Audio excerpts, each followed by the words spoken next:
మరి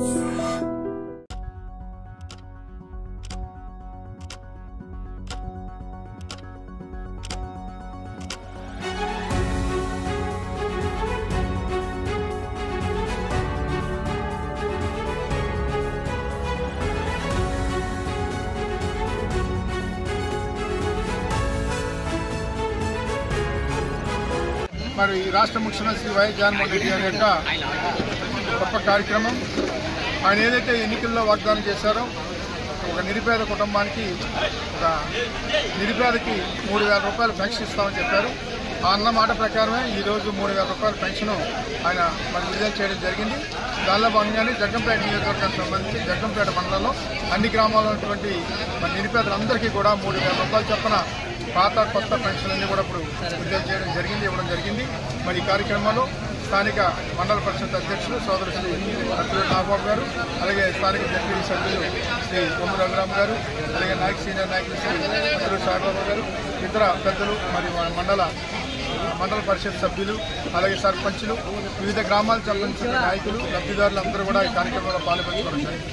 ఏదైతే 3,000 రూపాయలు అన్న మాట ప్రకారం పెన్షన్ అనే కార్యక్రమాన్ని గ్రామాల వారీగా ఇప్పుడే మేము విడుదల చేయడం జరిగింది, ఇవ్వడం కూడా జరిగింది. అలాగే అన్నిటిగానే మరో అద్భుతమైన కార్యక్రమం ఆరోగ్యశ్రీ సంబంధించినటువంటి ఒక గొప్ప కార్యక్రమం. ఈ దేశంలో ఏ రాష్ట్రంలోనే లేనటువంటి విధంగా ఒక నిరుపేద కుటుంబానికి ఆరోగ్యశ్రీ రక్ష అనే కార్యక్రమం పేరు పెట్టి ఈరోజు 25 లక్షల రూపాయలు ఒక నిరుపేద వైద్య ఆరోగ్యాన్ని సంబంధించినటువంటి కార్యక్రమం భాగంగా 25 లక్షల రూపాయలు విలువైనటువంటి కార్డు ఇవ్వడం కూడా జరిగింది.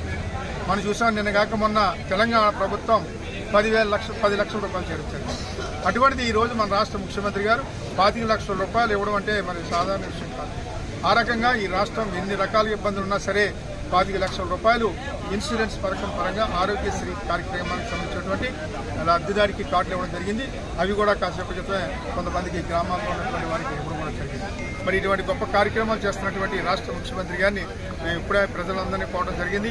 జగన్మోహన్ రెడ్డి గారిని ఆశీర్వదించమని, రేపు జరగబోయే ఎన్నికల్లో వైఎస్ఆర్ కాంగ్రెస్ పార్టీ నెగ్గించమని, మరి జగ్గంపేట నియోజకవర్గం కాదు రాష్ట్రం అంతా కూడా వైఎస్ జగన్మోహన్ రెడ్డి గారు చేసేటువంటి సంక్షేమ కార్యక్రమాల పట్ల మనందరూ కూడా సంపూర్ణ సహకారం అందిస్తే ఈ రాష్ట్రంలో మరిన్ని కార్యక్రమాలు మరి జగన్మోహన్ రెడ్డి గారు చేసే వీలుంటుంది. ఆ రకంగా అందరూ సహకరించాలని కోరం. ప్రజలందరూ యొక్క సంపూర్ణ మద్దతు ఉంటుంది. ఆ రకంగా మరి జగన్మోహన్ రెడ్డి గారిని ఆశీర్వదించడానికి ప్రజలందరూ తయారుగా ఉన్నారు. రేపు జరగబోయే ఎన్నికల్లో 100% ఈ రాష్ట్రంలో మరోసారి ఈ రాష్ట్రానికి ముఖ్యమంత్రిగా శ్రీ జగన్మోహన్ రెడ్డి గారు మరి అవడం ఖాయమని తెలియజేసుకుంటాం.